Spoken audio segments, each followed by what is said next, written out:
Hello, everyone. In this talk, I would like to talk a little bit about the policy space and how it relates to practice and research. That's really the core triad of the work that we're doing at WHO and with the wider consortium.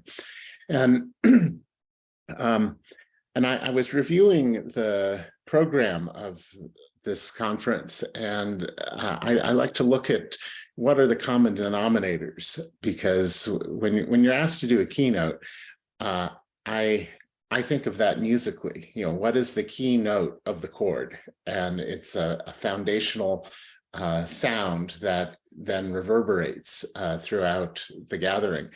And for me, at least, what leapt out to me looking at all the different people who have gathered and the interesting points of view, the whole spectrum of arts therapies in this context, is this notion of connection. When we talk about the healing power of the arts, I think there's a tendency to over-medicalize it. And we forget sometimes in our attempts to quantify medical results of the arts, that the real strength of it is not medical.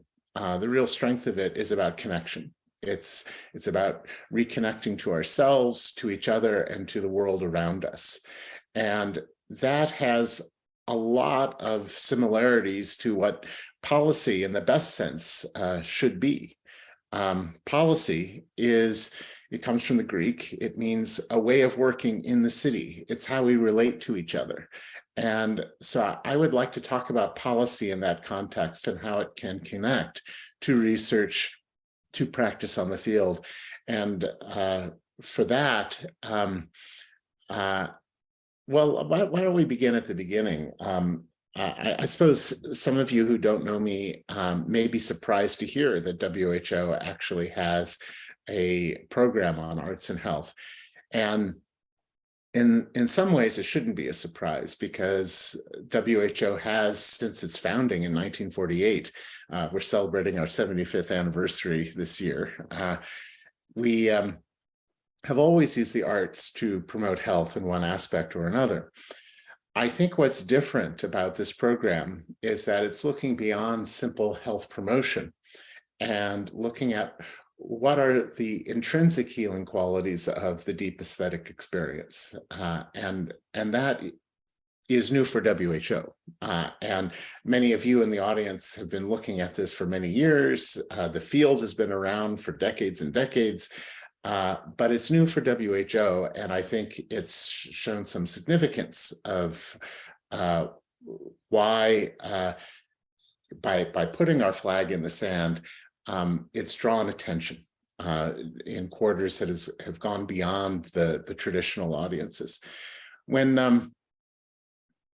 Tedros first became Director General a few years ago, he put out this famous call to staff for crazy ideas. And I thought to myself, well, you know, I've been working in the field in HIV clinics in Africa using the techniques of Auguste Boal, the theater of the oppressed, to engage communities on a deeper level for our technical work.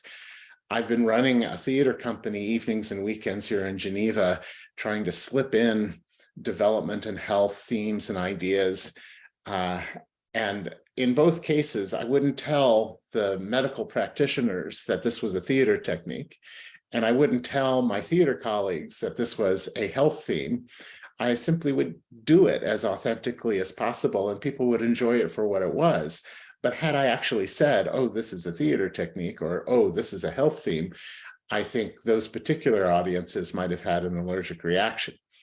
So when Dr. Tedros put out that call, I thought, oh my God, this is my time for, in the world of theater and the arts, to come out of my health closet, and in the world of health and science, to come out of my artistic closet and be open about both and bring them together. And so made my proposal, and Dr. Tedros invited me into his salon, and I got my 15 minutes to make my elevator pitch to him.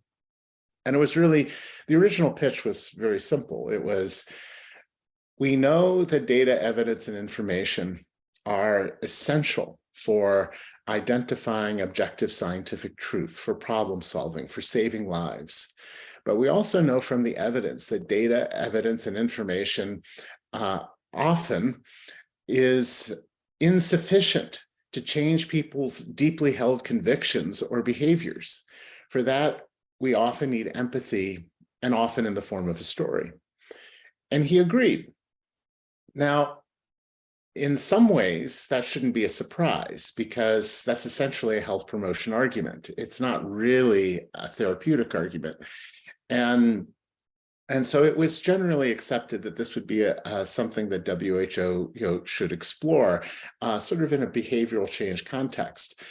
But as we began to commission the foundational research for the strategy and began to look into effective practice, what became exceedingly clear to me is that it's not about using the arts as a form of manipulation to have a population change their behavior to the set of behaviors that you think they should have, but rather for individuals and communities to find their own authentic selves and to help them on their journey, wherever that may lead, and not necessarily what we have predetermined that they should do.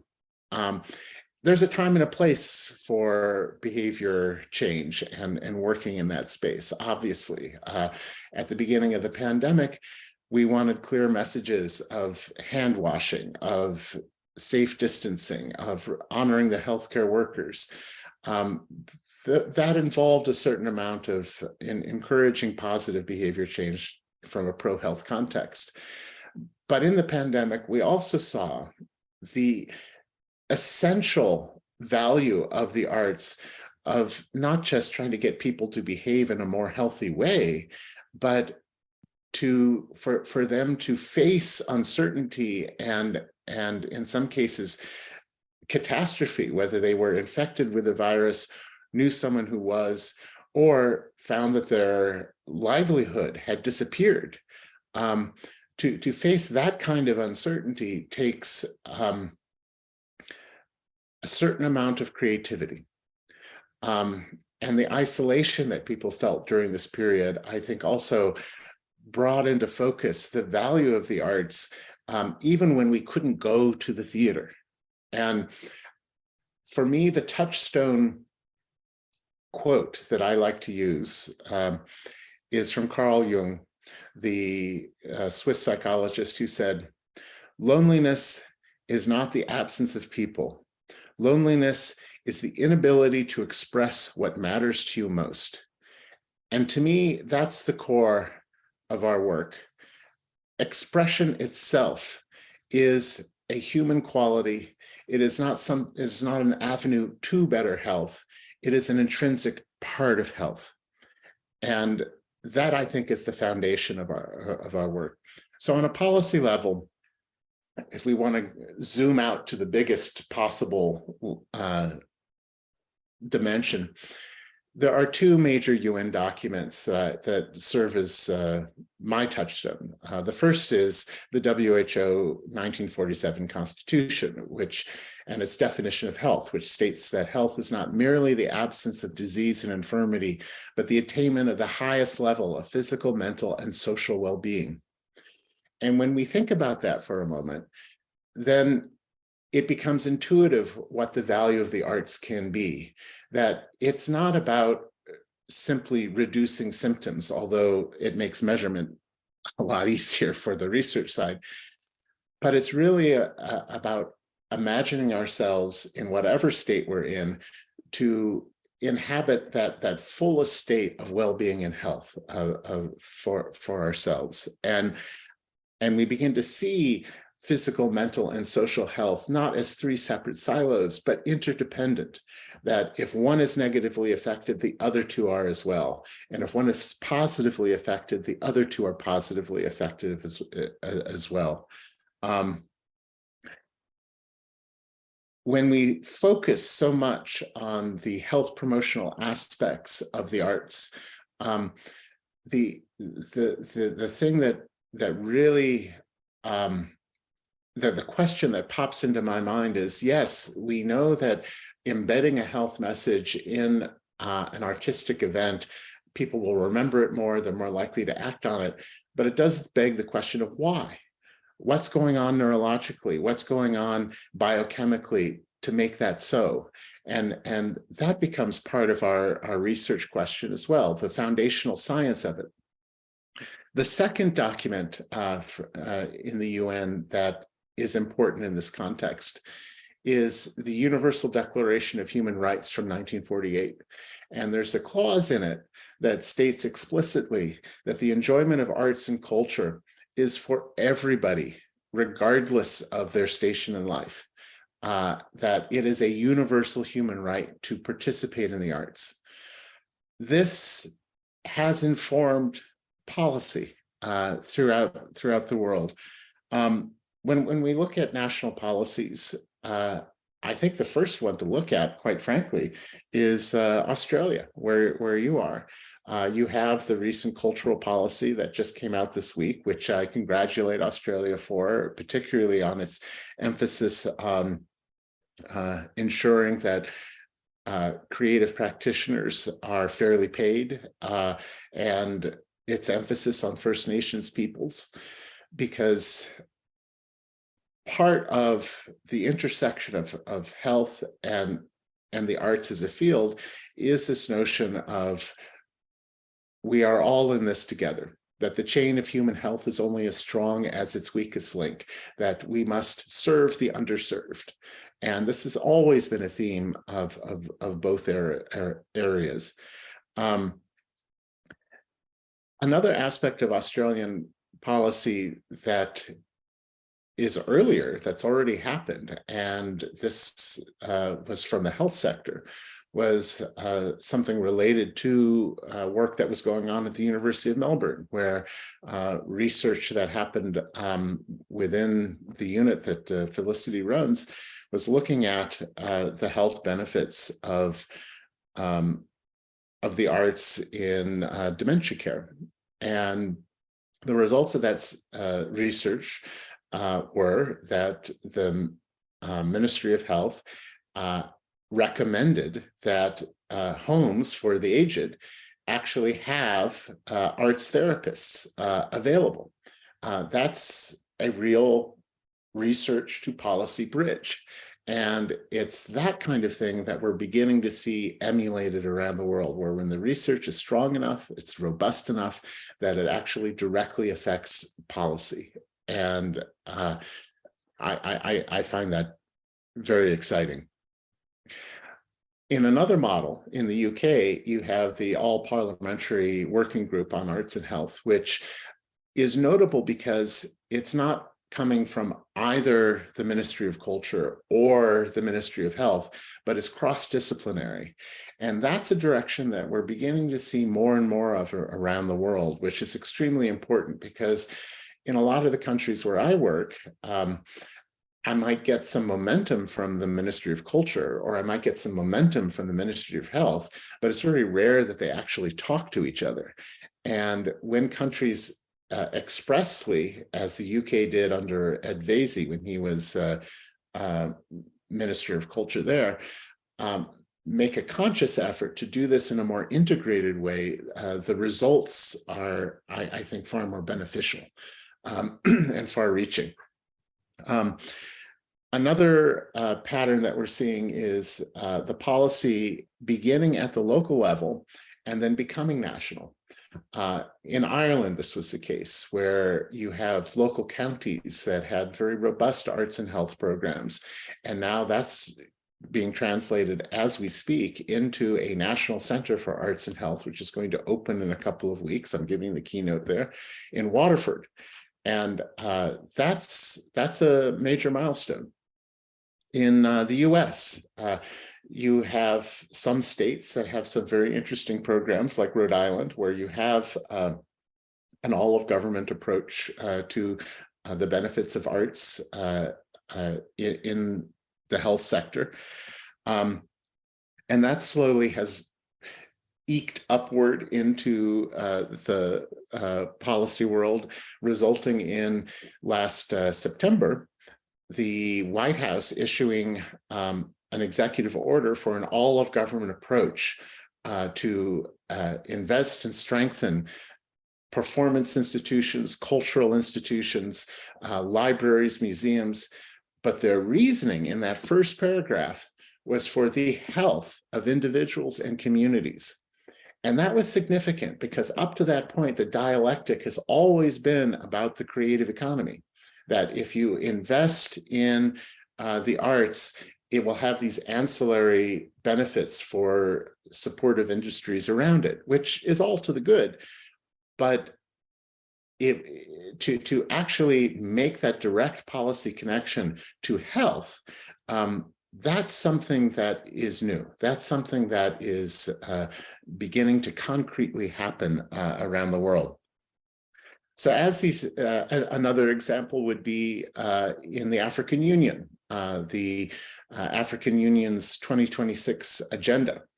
There is an explicit statement of how arts and culture are a major part of their continental approach to development, expressly for issues of community, identity, and well-being, all of which are related.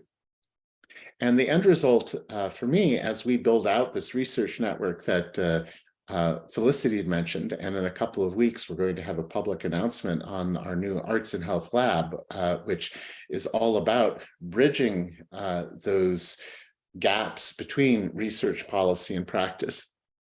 The ultimate goal of that would be to join with UNESCO and perhaps in 5 years' time, have a joint meeting of ministers of health and ministers of culture to present our collective evidence and recommendations, and ideally trigger a huge investment in the arts expressly for the purpose of individual and community health and well-being.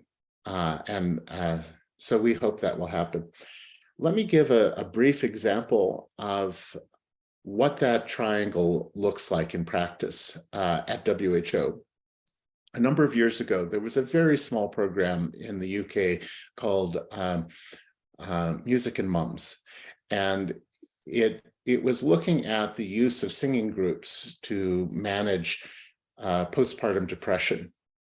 And in the initial study, it was a very small controlled trial. It was not a large sample set, but it compared the effectiveness of using singing groups to manage postpartum depression compared to other forms like play groups or talk groups or whatever.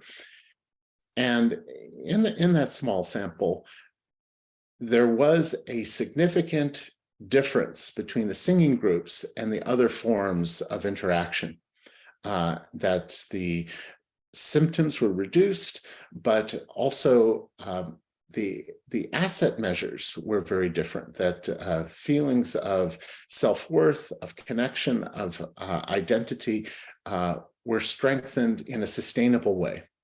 And the findings were not definitive, but it was interesting enough for us to engage Denmark, Romania, and later Italy for national pilots to see if this could be scaled in different contexts and to look at it from a larger sample size. And and as this program began to grow, we began to involve the EU and the EC so that if the measures hold up, there would be a clear avenue for rolling this out across the region, and if successful, through WHO, perhaps the world, as one promising technique. Now, that is a research to policy to practice virtuous triangle. But the other aspect of it that I found really interesting was that there were certain things that in the research design, they weren't measuring, that I found very interesting, that a lot of these groups, after the research was done, continued having these singing groups, that there was something going on in the musical experience that formed a common identity. And that's where I think, as part of the research agenda, we need to look beyond just simply program effectiveness, but what's the foundational science that leads to this? Because I think my hypothesis is that when you're involved in a deep aesthetic experience, in this case, singing together, you have this dopamine to oxytocin arc of the expectation that something's going to happen through the musical sequence and singing together, and then coming to that resolution that is often both a surprise and familiar. It's a mini catharsis. And that triggers a response that biochemically helps support those feelings of identity and shared group feeling. And so in a sense, simultaneously, you not only are exercising your own individuation of trying to discover who you are, but how you fit into this group of common voyagers towards identity. And so it is at once a celebration and exploration of yourself, but also how you fit in.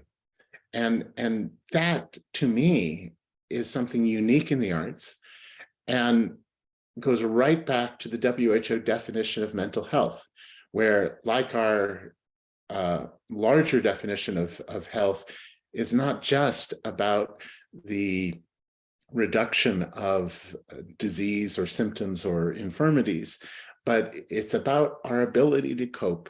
It's about our ability to maximize our potential. It's about our ability to be productive. It's about our ability to contribute to community. It's about our ability to experience joy. And if we can do all of these things, then it doesn't matter what diagnosable condition we have, we are mentally healthy. And that's why I say that the arts are not really about curing anything. When we talk about Alzheimer's or dementia, it's not about playing music to prevent the disease or slow the progress. There's some evidence towards that.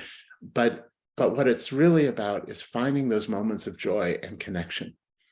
And too often in the medical field, if there's not a cure, we walk away. So do we write off the people who are living with chronic conditions, who have a terminal illness, who are facing a palliative care situation? Or maybe that's where the arts can actually play its greatest good, to find in catastrophe an authentic personal meaning that can contextualize what's happening, calm, give it meaning, give it authenticity, not just for the patients themselves, but for the loved ones and caregivers in that greater community. And that, I think, is the beauty of the work.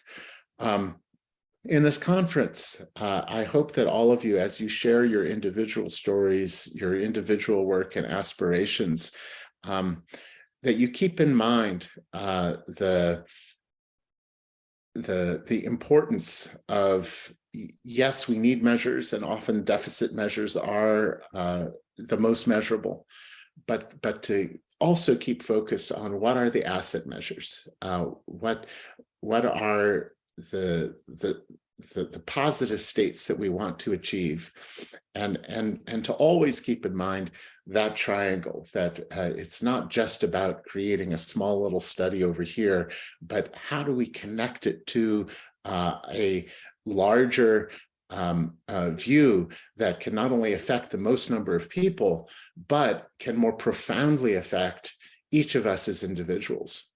And that in the end is our goal, because it's not merely enough to survive. We must thrive. And that's the vision of health. Thank you.